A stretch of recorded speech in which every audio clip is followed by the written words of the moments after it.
Hi, you're on the Bible Forum. I'm Warren Sprouse. You have children in the public school system? This is a warning from the Family Research Council. It's called Ethnic Studies. And according to the New York Times, it is the wildest curriculum yet.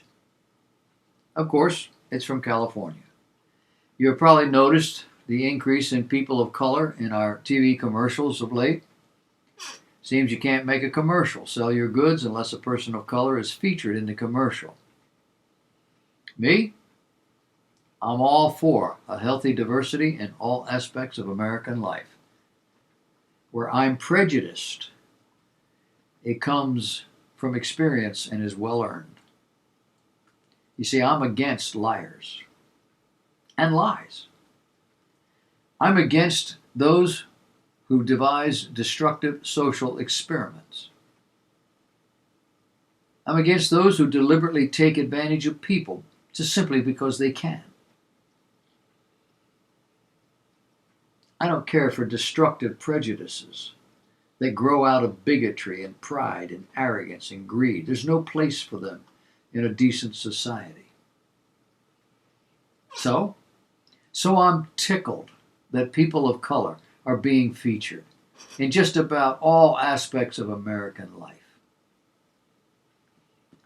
But come on, 70, 80% of characters in commercials and other spots from a population that represents less than 14% of the population? It's not fair. Why is it happening? It's called protection. But I understand that commercial enterprises can't afford to be seen as prejudiced. It's all about selling the product. But when a liberal news outlet says things like vicious cultural and spiritual poison in regard to a public school curriculum, it gets my attention. Did I mention it came from California? Does that surprise you? Oh, and there are liberals in California opposing it. That's how bad it is. Well, what is it?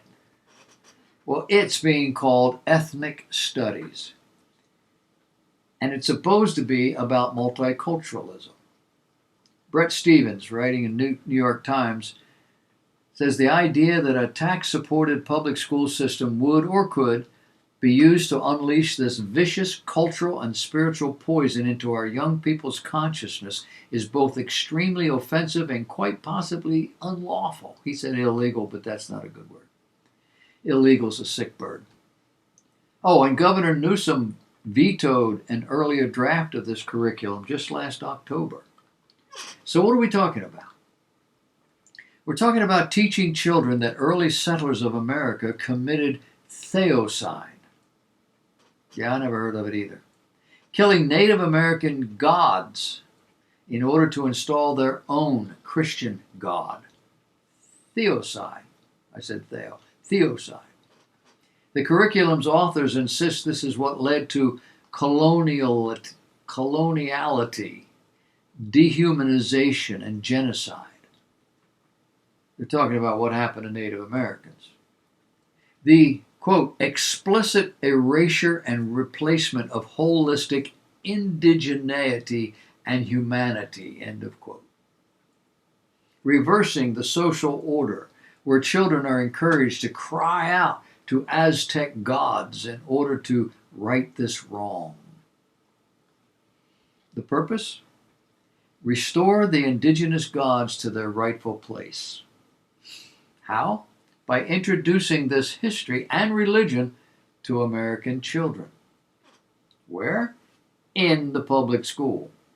Supported by taxpayers who are not aware of what's going on, not guilty of the crime, not able to rectify it. Bret Stephens, New York Times. Ethnic studies, he pointed out, is supposed to be about multiculturalism.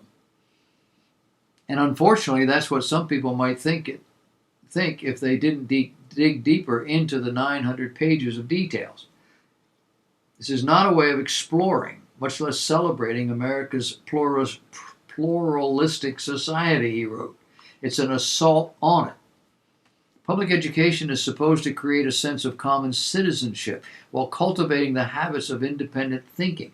This is a curriculum that magnifies differences, a curriculum that encourages tribal loyalties and advances ideological groupthink. And he insists it shouldn't be this way. But that, Mr. Stevens says, is ethnic studies, just a more obvious form. One of the analysts of the new curriculum said, quote, the displacement of the Christian God, which is said to be an extension of white supremacist oppression, and the restoration of the indigenous gods to their rightful place is, quote, the obvious goal of this curriculum. Of course, as plenty of legal scholars have pointed out, the forced practice of religion is a real violation of the Establishment Clause. If Christians can't pray, then surely a coerced class of pagan incantation is unconstitutional. And incredibly, or obviously, the religious component is just a tiny piece of the statewide uproar. The whole goal of this curriculum seems to be turning California schools into godless factories for left-wing political activism, end of quote. Where America cast as, quote, an oppressor nation, end of quote, that must be, quote, deconstructed and subverted through politics, end of quote. Now, you and I, we chalk this up to ultra-liberal California. What do you expect from those people? But it is this guise of equity and empowerment that activists within the public system have developed in order to recast the United States as the oppressor nation that logically must be deconstructed and recast through politics. You just have to look at the curriculum's vision statement. It talks about a tool for transformation, social, economic, political change, and liberation. It's not merely a means of achieving competency. An earlier draft of the model left out civil rights leader Martin Luther King and Supreme Court Justice Thurgood Marshall for radical revolutionaries like Pol Pot of Cambodia's killing field fame. They were explicit threads of anti-Semitism that ran through the pages until California's Jewish community got a hold of it and insisted that they come out. This is what happens, warns National Review's Cameron Hiddich, when parents refuse to take on public education. He says there is no other area of American life that conservatives have so comprehensively abandoned for such a long time as K through 12 education. Children in the public school system today are fated for this kind of indoctrination. And he's right. I've told you before, I'm old. In 1960s and 70s, Christian parents and others opted out of the public system. They created Christian schools, private schools. And we did so for a reason. And this is it. Only now it's on steroids. It's no longer enough anymore just to call for school choice. Parents and concerned citizens have to be willing to fight over the content children are learning.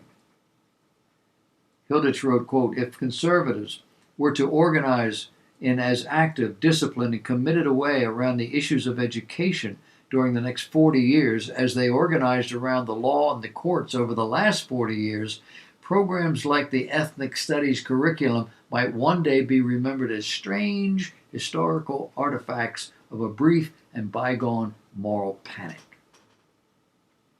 Instead, one of the largest states in the country is on the brink of mandating idol worship in kids' classrooms. Maybe, John Fund quips, we should be glad all of California's schools aren't open. Because the only positive thing about COVID is that more parents are rethinking their child's education. In California, as in other states, moms and dads need to do more than think. They need to act. Pulling their children out of government schools is one step. Organizing with other Americans against this madness is the other. Do you have small children? What are you going to do to educate them? It is your responsibility as a parent. It's not the government's job. You're going to send them off to a public school, to a government school. You're going to be able to go with them and sit and watch and make sure? Or are you going to just let them be indoctrinated? Because that's what the system has become. No more education. It's indoctrination. You can learn your facts, your figures, but if you don't toe the line socially, you got a problem. Maybe nobody will hire you. That's not really true. The Christian education system that popped up that everybody laughed at proved them wrong. Those kids were among the smartest, most talented, most equipped that this country's put out in a long time. Are we ready to do it again? Do we have to?